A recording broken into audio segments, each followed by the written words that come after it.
Bienvenue à Chronique en Rose. Ici, nous célébrons la force, la résilience et le courage des femmes. Chaque épisode est un voyage dans l'univers de la santé féminine. Un hommage à toutes celles qui font face aux défis, aux silences et aux tabous, avec grâce et puissance.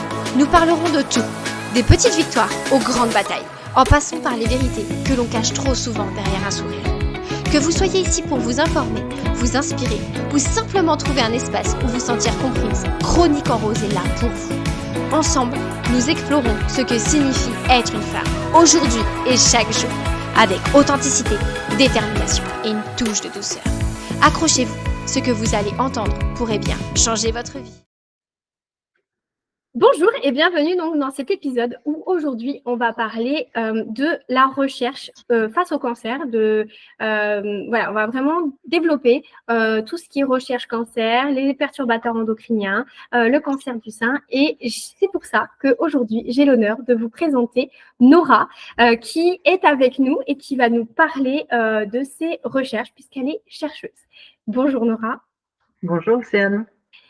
Merci encore d'être là et de nous faire part de ton expertise, de tes recherches, de ton travail et aussi de ton temps et de ton expérience. Merci pour ton invitation. C'était avec grand plaisir.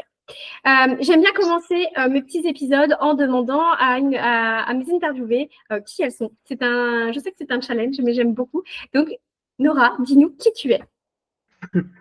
Qui je suis je suis déjà une femme scientifique, mais je suis surtout une femme, une maman et une enseignante-chercheur. Je suis enseignante-chercheur à l'Université de Poitiers.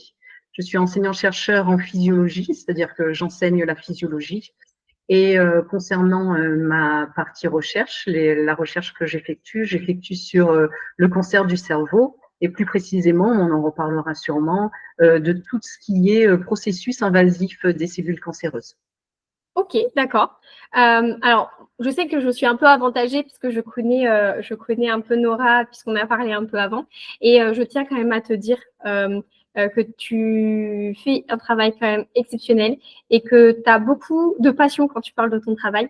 Donc, merci déjà pour tout ce que tu fais pour toutes les personnes que tu peux aider avec tes recherches. Et merci encore de nous faire part de ta passion que tu peux avoir face à ces recherches. Merci pour cette remarque, mais c'est vrai que je le fais plus pour me faire plaisir. Et c'est souvent ce qu'on fait, et c'est là qu'on voit la vraie passion du travail que tu peux avoir. Alors, est-ce que tu pourrais un peu nous parler de ton parcours en tant que chercheuse? Qu'est-ce qui t'a motivée aussi à te spécialiser dans l'étude du cancer, et plus particulièrement aujourd'hui, comme tu disais, le cancer du cerveau?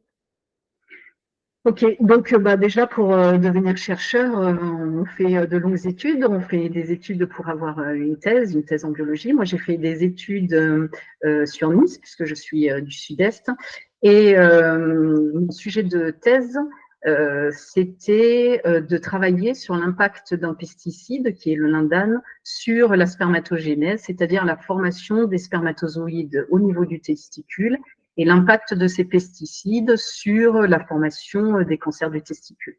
Donc déjà, c'est pas vraiment un choix qu'on fait lorsqu'on fait nos études et qu'on arrive en thèse. On a plusieurs labos qui vont nous proposer des sujets et puis on a la chance ou pas de pouvoir entrer dans un labo et on rentre dans une spécialité un peu par hasard au départ. Mais c'est vrai que le cancer, de toute façon, m'intéressait depuis toujours.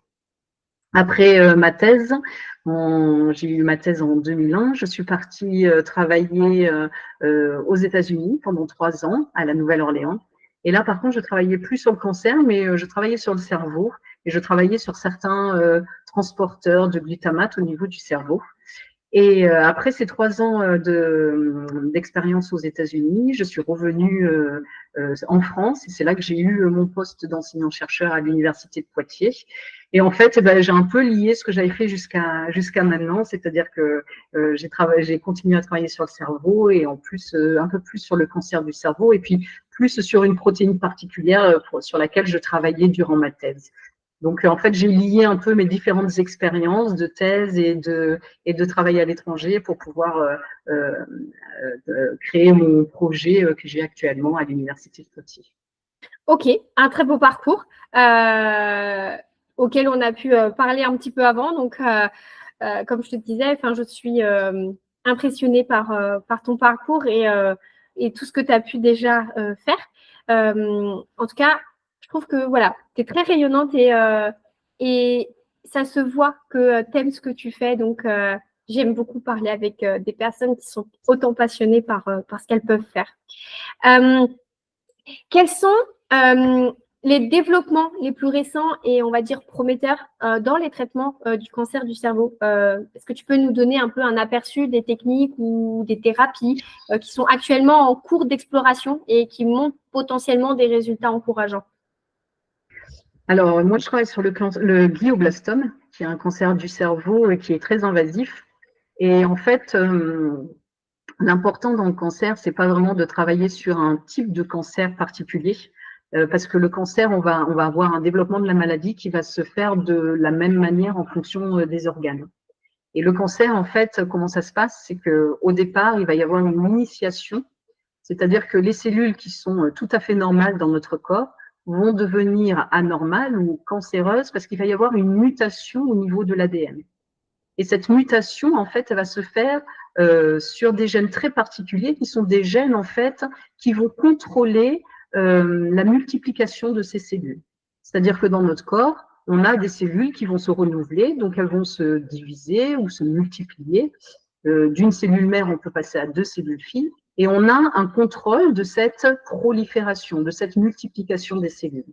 Ben, dans le cancer, dans n'importe quel type de cancer, il va y avoir une mutation sur l'ADN qui fait que cette fonction de contrôle de la multiplication, de la prolifération cellulaire n'est plus là.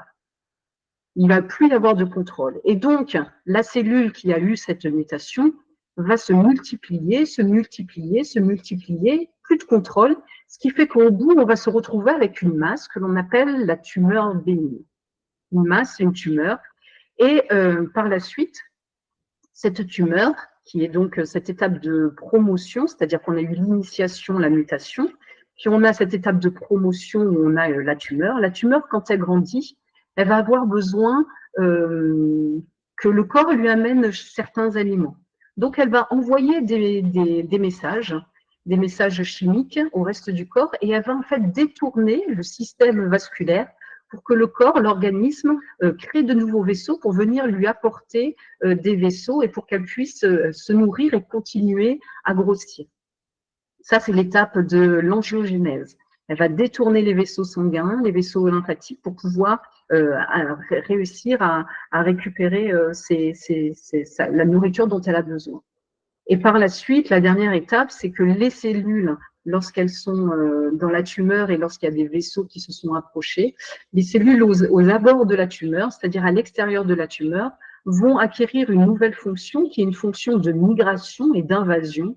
Et ces cellules vont s'écarter de la tumeur, envahir le tissu sain aux alentours pour pouvoir aller jusqu'aux vaisseaux. Et lorsqu'elles sont rentrées à l'intérieur des vaisseaux, elles vont pouvoir, grâce au système sanguin, aller jusqu'à d'autres organes où elles vont refaire d'autres tumeurs. Et là, on a affaire aux métastases. Donc, dans n'importe quel type de cancer, on a cette évolution-là. Et moi, si je travaille sur le glioblastome, le cancer du cerveau, c'est pas vraiment le plus important, c'est pas le fait que ça soit le cancer du cerveau, mais c'est surtout que c'est un cancer très invasif. C'est-à-dire que les cellules cancéreuses vont avoir ce processus de migration. Et moi, je travaille sur ce cancer-là pour pouvoir comprendre pourquoi ce processus de migration et d'invasion se fait et comment il se réalise pour pouvoir le contrecarrer. Parce que la vraie problématique avec le cancer, c'est justement lorsqu'il y a eu diffusion, lorsqu'on est à cette étape de métastase, et que là, il est difficile d'avoir des traitements efficaces. Ok, d'accord. Et dans le cadre de tes recherches, donc de ton expérience autant pour ta thèse, comme là actuellement que tu es à l'université en tant qu'enseignante chercheuse à Poitiers, est-ce que les perturbateurs endocriniens et le cancer est-ce qu'il y a un lien, enfin, est-ce qu'il y a des défis qui sont rencontrés par rapport à ça et peut-être potentiellement, est-ce qu'il y a des progrès également réalisés face aussi à ces différents liens qu'on peut faire entre les perturbateurs endocriniens et le cancer, s'il y a? Exactement. En fait, ce qu'il faut savoir, c'est que dans le cancer, cette mutation initiale au départ qui va transformer une cellule normale en cellule cancéreuse, elle vient pas. C'est pas. En fait, dans tous les cancers, il faut savoir qu'il y a que 5 à 10% de cette mutation qui va être génétique, c'est-à-dire qui va être transmise des parents aux enfants. Après, en fait, ce sont tous des facteurs externes qui vont pouvoir intervenir sur cette initialisation et sur cette mutation de la cellule qui va transformer cette cellule normale en cellule cancéreuse. Et les différents facteurs qui sont la cause justement de cette mutation et donc la cause des cancers, on en connaît, il y en a énormément, il y en a beaucoup, mais on en connaît déjà quelques-uns qui ont été déjà prouvés comme initiateurs, comme par exemple l'alcool, le tabac, les UV, pour tout ce qui est mutation, surtout au niveau des cancers de la peau. Mais de plus en plus, on commence à justement travailler sur ces perturbateurs endocriniens. Alors, ces perturbateurs endocriniens, pourquoi on les appelle comme ça? Ce sont des molécules chimiques qui, pour la grande majorité, ont été fabriquées par l'homme. Et ce sont ces molécules chimiques, elles vont ressembler à une hormone féminine qui est l'œstrogène. Et pourquoi on les appelle perturbateurs endocriniens? Parce que cette fausse hormone, cette hormone qui provient de l'homme, qui provient de la fabrication de l'homme, va dans le corps se comporter comme de l'œstrogène, comme l'hormone féminine. Et donc, elle va utiliser les mêmes portes d'entrée pour arriver dans les cellules, elle va utiliser les mêmes mécanismes.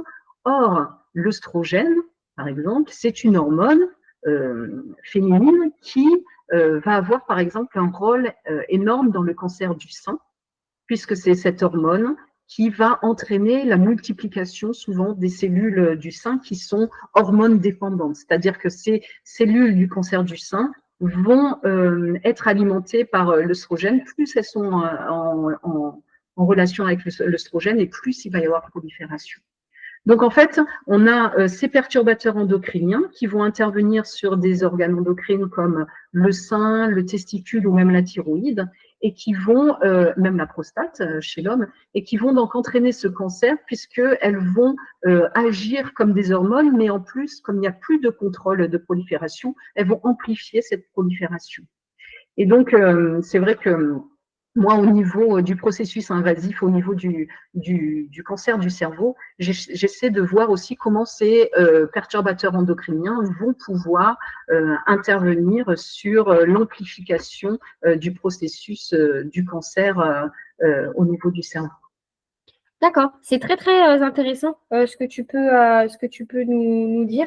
Enfin, moi, je sais que je suis en train de voir tes paroles, mais parce que j'aime beaucoup apprendre de nouvelles choses. Et nos auditrices, je suis persuadée qu'elles vont être pareilles que moi, puisque c'est quand même très intéressant de comprendre comment le cancer peut se déclarer, comment il peut proliférer, comme tu dis, grandir. Enfin, je veux dire, voilà, comme je te disais juste avant l'épisode, ma maman, voilà, a été atteinte du cancer du côlon. J'ai ma maman de cœur également qui a un cancer et qui malheureusement ne se soignera probablement pas. Et j'ai également ma mamie qui a eu le cancer du sein. Mais quand on dit voilà le mot cancer, on sait que c'est grave, on sait que c'est pas une maladie à prendre à la légère.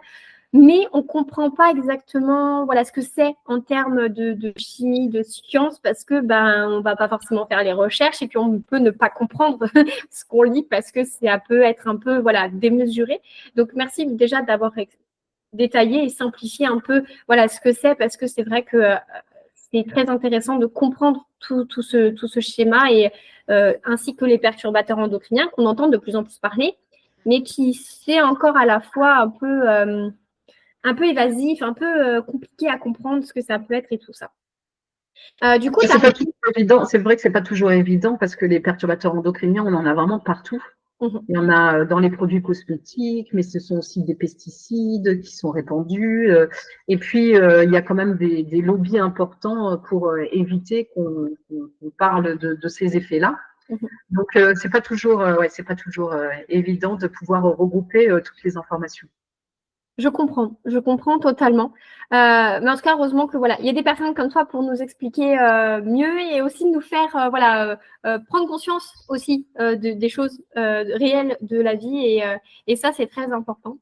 Donc, du coup, tu as un peu répondu à la question que je voulais te poser. Donc, le parallèle entre, voilà, s'il y avait un parallèle entre le cancer du cerveau et des testicules et le cancer du sein, comme tu as pu dire, voilà, c'est la même, on va dire, schématique pour les différents cancers.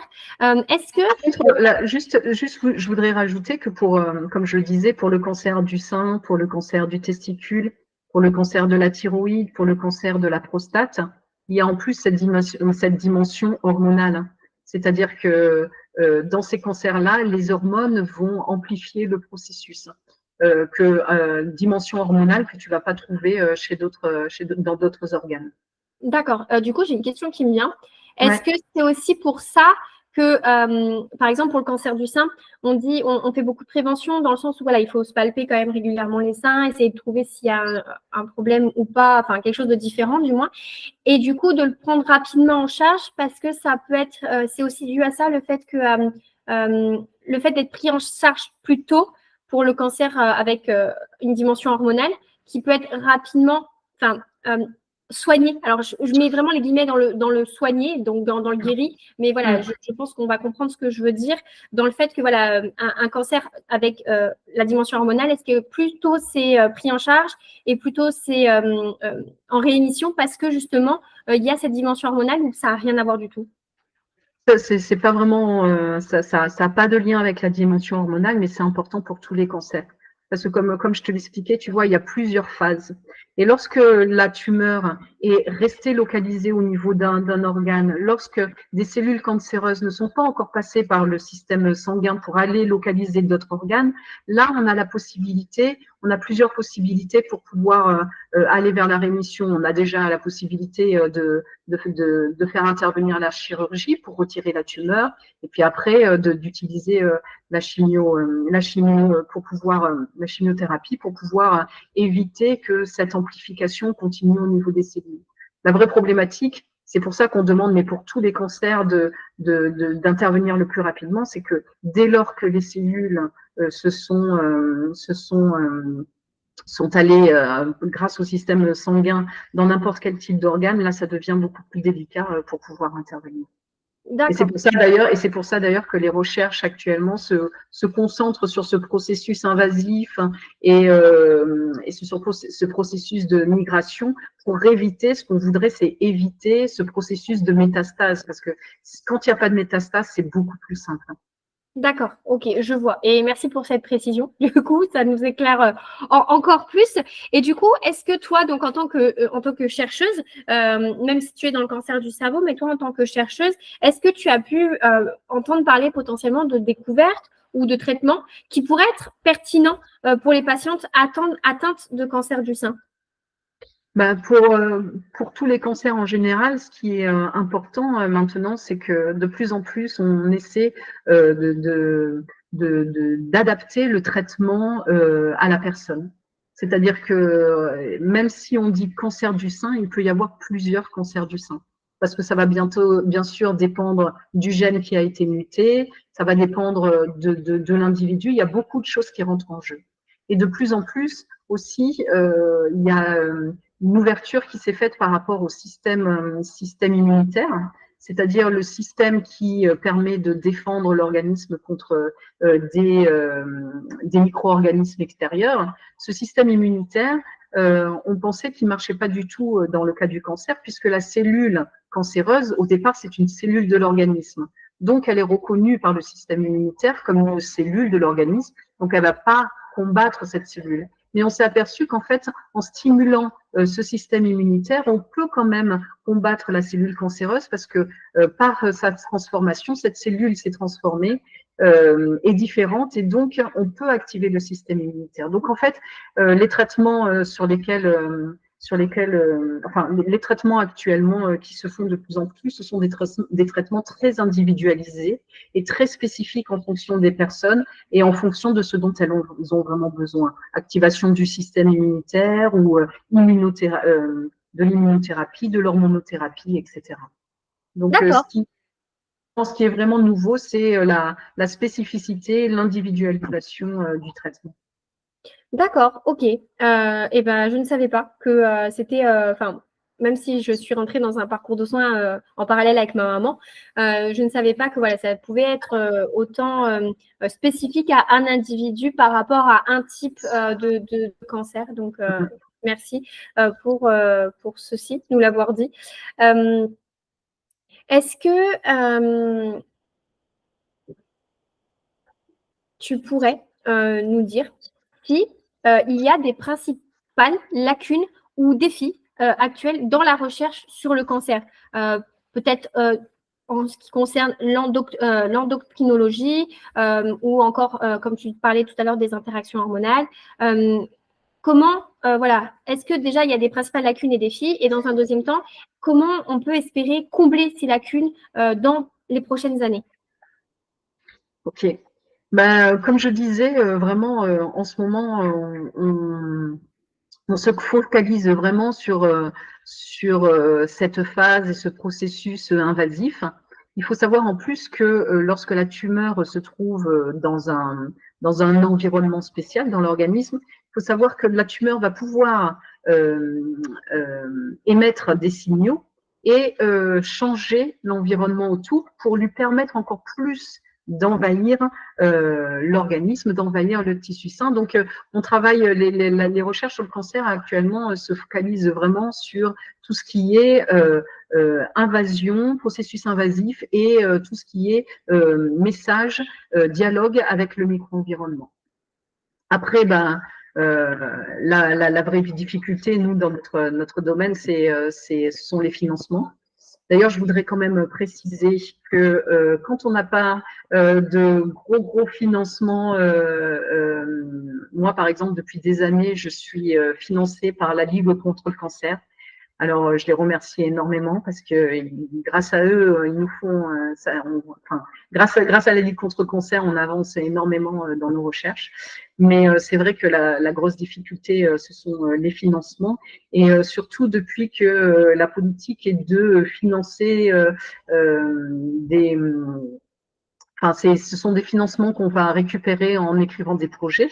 Avant, on avait des financements récurrents. C'est-à-dire que dans les labos, le gouvernement, l'État donnait un certain montant pour pouvoir faire nos recherches. Maintenant, on n'a plus du tout de financement récurrent. Il y a zéro financement qui sont donnés. Enfin, je dis zéro, mais il y en a un petit peu, mais c'est vraiment pratiquement rien. Et pour pouvoir avoir des financements, il faut écrire des projets, il faut faire des dossiers spécifiques. Et le problème, c'est que seulement très peu de dossiers sont financés et les autres ne sont pas financés. Donc, on a voilà, le vrai gros problème dans la recherche, c'est vraiment le financement actuellement. Ce que je peux comprendre. Comme on en a parlé un petit peu avant, c'est sûr qu'aujourd'hui, on aimerait que les recherches sur le cancer et sur d'autres maladies, il n'y a pas que le cancer. Je fais une petite aparté pour parler de l'endométriose, pour parler du SOPK, pour parler des troubles de l'hormone, de la ménopause. Bref, toutes ces petites maladies qui viennent en fait, alors je dis petites, je ne les diminue pas, je dis juste que ces maladies qui viennent en fait continuellement à venir en nous, si on n'a pas les moyens de financer ces recherches, évidemment, les recherches sont ralenties. Évidemment, ces recherches sont beaucoup plus longues et parfois, ça peut être vraiment très compliqué. Donc, moi, je tiens ici à faire un appel à toutes les personnes qui peuvent nous écouter. Si vous voulez faire un don, n'hésitez vraiment pas à le faire à la Ligue du cancer. C'est comme ça aussi que les laboratoires, les chercheurs auront des financements et donc pourront plus encore axer leur travail et que ce soit encore plus grand parce que justement, ils auront les financements. Donc, c'est sûr qu'aujourd'hui, on ne parlera pas de politique ici parce que c'est vraiment pas le but. Mais voilà, le fait est qu'aujourd'hui, nous sommes, comme tu dis, dans un monde où les financements récurrents sont arrêtés, ou du moins qu'elles sont beaucoup amoindries, parce que, comme tu disais, il y a un petit pourcentage, mais voilà, ça reste de la miette de pain, quoi. Et bien, c'est aussi à nous, personnes qui sont atteintes ou non de maladies, de donner aussi, parce que potentiellement, ça peut nous arriver. Enfin, je veux dire, moi, demain, ça pourrait très bien me dire, voilà, Madame Dozy, on vous déclare un cancer. Et c'est ça, en fait. C'est aussi à nous de faire des dons pour que les recherches avancent encore et encore. Donc, n'hésitez vraiment pas à aller faire un don à la Ligue du cancer. C'est pas, voilà, je ne suis pas sponsorisée pour dire ça. Hein. C'est juste parce que je trouve que c'est très important aujourd'hui, que ce soit le cancer, l'endométriose, toute maladie que vous jugez importante. Et plus vous ferez de dons et plus ça sera élargi et ce sera important pour les recherches que, comme Nora, comme ils peuvent faire. En tant que chercheuse, qu'est-ce qui t'inspire le plus dans l'évolution de la recherche sur le cancer? Qu'est-ce qui m'inspire le plus? En fait, on n'est pas plus inspiré. Non, ce qui est important, c'est de pouvoir continuer, quoi. C'est-à-dire que, comme je l'expliquais, ce qui est intéressant dans la recherche, c'est que on pose des hypothèses. Par rapport à ces hypothèses, on va faire des tests, on fait des expériences, on regarde des résultats, on regarde quel type de nouvelles informations on peut récupérer avec ces résultats. Et avec ces résultats, on se pose de nouvelles questions, pardon, et on avance petit à petit. Alors, c'est pas toujours aussi rapide que ce qu'on le désirait, parce que c'est vrai que le cancer est aussi une maladie très complexe. Multifactoriel. Il y a beaucoup de facteurs qui vont intervenir aux différents stades de l'évolution, donc c'est pas toujours évident, mais c'est super intéressant, c'est passionnant et on essaie d'avancer tant qu'on peut. Et tiens, d'ailleurs, ça me fait penser, j'ai une petite question qui me vient comme ça. Est-ce qu'il y a une moyenne environ, si tu peux nous dire, entre le moment où vous mettez une hypothèse et le moment où vous avez on va dire, un résultat positif, je n'ai pas le mot, mais qui est plutôt encourageant, à peu près, en moyenne, en combien de temps il s'écoule entre le moment où vous émettez une hypothèse et au moment où vous avez un résultat positif, entre guillemets? Par rapport à des résultats que tu as déjà, si tu mets des petites hypothèses, si tu veux une confirmation, ça, c'est le temps de la manip, le temps des manipulations, le temps de l'expérience, ça peut mettre une semaine. Mais par exemple, quand tu fais une thèse, on a donc des étudiants qui, après leur master, vont rejoindre le laboratoire. Ils ont un sujet de thèse, donc une question, quelque chose, et ils ont, pour faire leur thèse, 3 ans. Et en 3 ans d'expérience, de manipulation, etc., ils peuvent déjà construire une histoire, ils peuvent déjà réussir à mettre en forme un résultat important pour pouvoir après le publier, parce que nous, ce que l'on fait, c'est qu'à chaque fois qu'on a des résultats importants, on les publie dans des journaux scientifiques. Et donc, c'est comme ça que les étudiants en thèse, au bout de 3 ans chez nous, et encore 3 ans, c'est court, arrivent quand même déjà à avoir des résultats intéressants. Oui, donc en fait, ça peut être quand même très long pour avoir des résultats potentiellement encourageants, quoi. Donc, c'est vrai que ça demande aussi, même si ce n'est pas facile à entendre, de la patience face aux recherches qui peuvent se faire actuellement.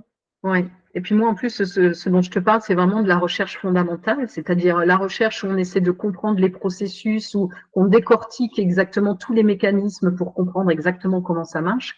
Et après cette recherche fondamentale, quand on a publié nos résultats, il y a la recherche appliquée qui vont récupérer ces résultats et qui vont tester après certaines molécules pour se dire, alors, vu que ce mécanisme est comme ceci, on va essayer de le bloquer avec telle molécule ou telle molécule. Donc, il y a encore après les tests des molécules. Et puis, quand on a trouvé une molécule qui peuvent être intéressantes, il y a après les recherches cliniques où on va tester ces molécules chez les patients.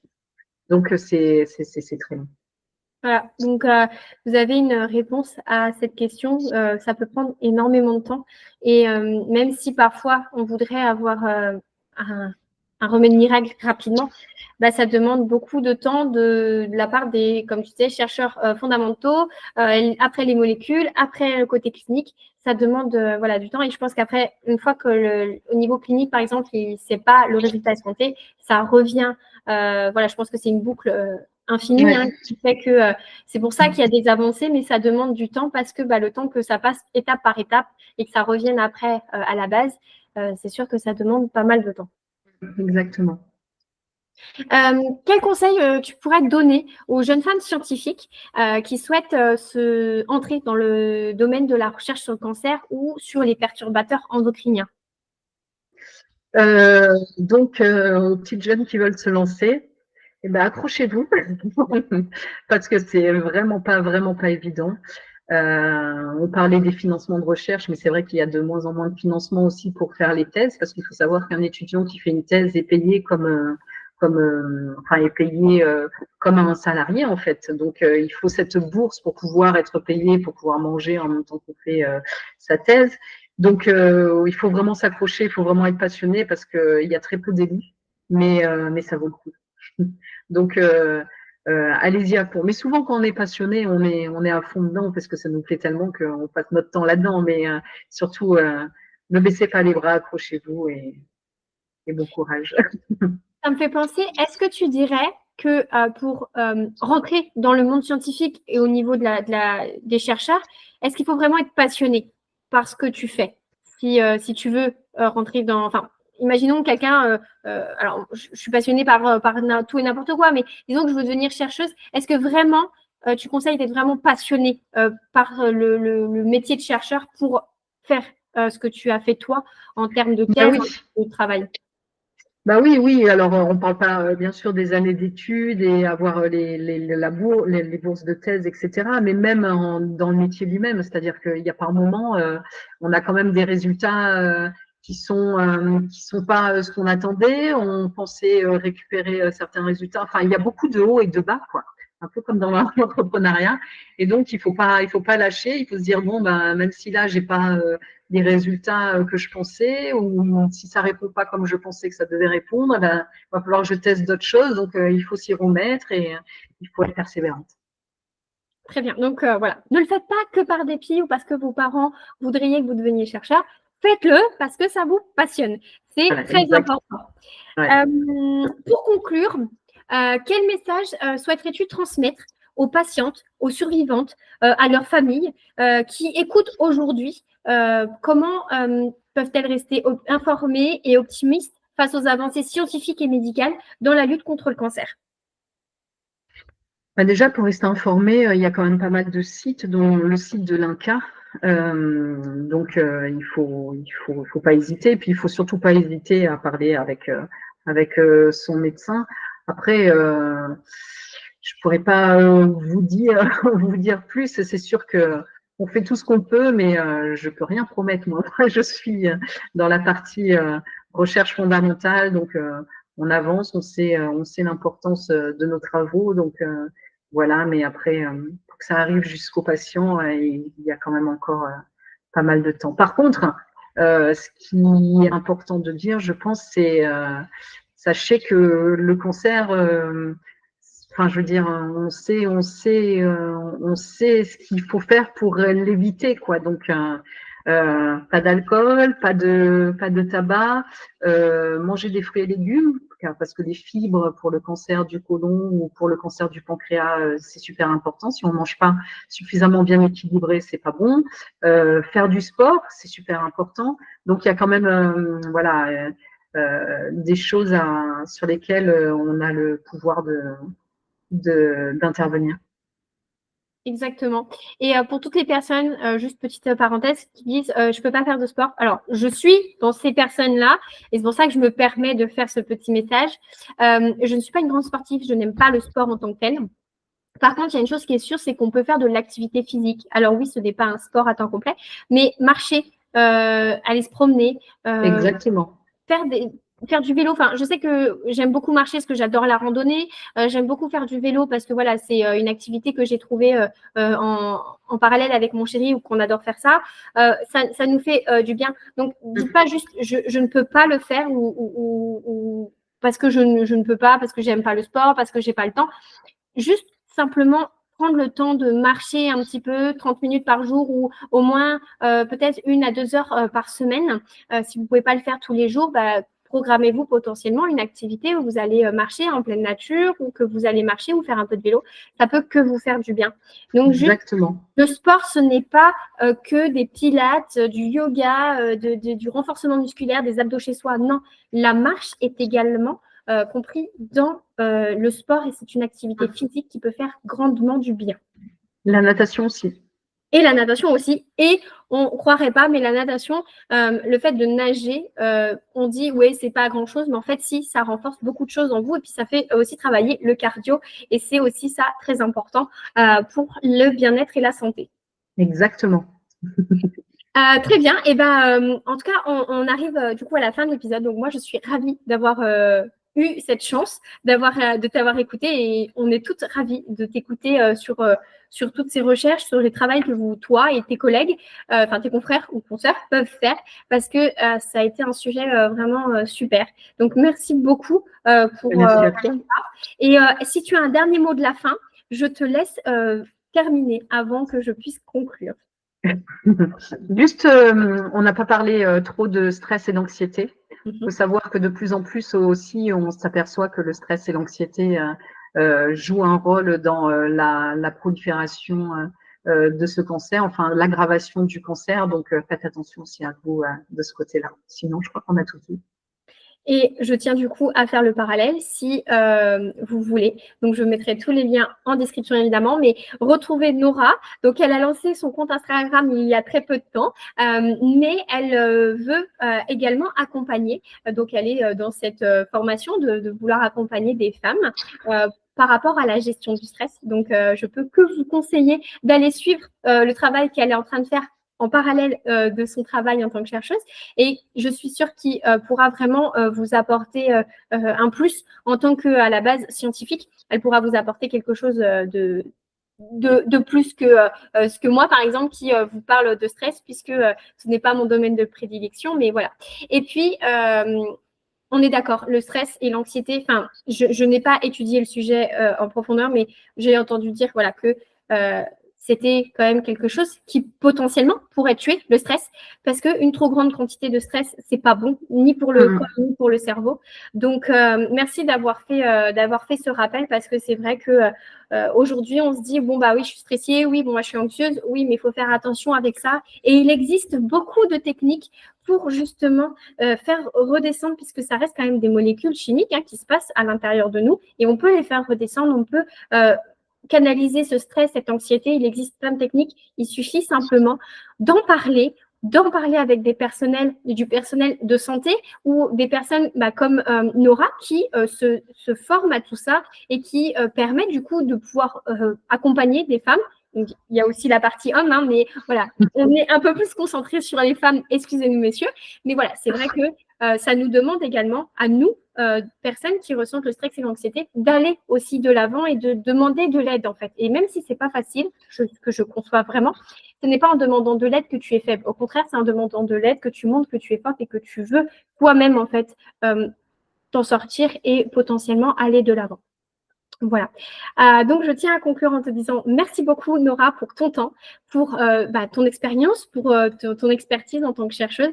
Ça a été vraiment un épisode riche en informations et puis pour moi, c'est vraiment toujours un plus. Et comme je dis souvent, je suis un peu avantagée par rapport à nos auditrices puisque j'écoute toutes ces histoires avant tout le monde. Donc, merci beaucoup. Et puis, donc, du coup, je vais vous mettre les liens de Nora. Vous pourrez la retrouver.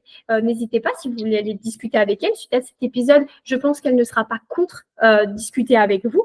Voilà. Pas de problème. Faites-le avec grand plaisir. Voilà. Donc, je suis super contente. Encore, merci beaucoup, Nora. Merci, Océane. Je te dis à bientôt. Et nous, je vous dis à demain pour un nouvel épisode.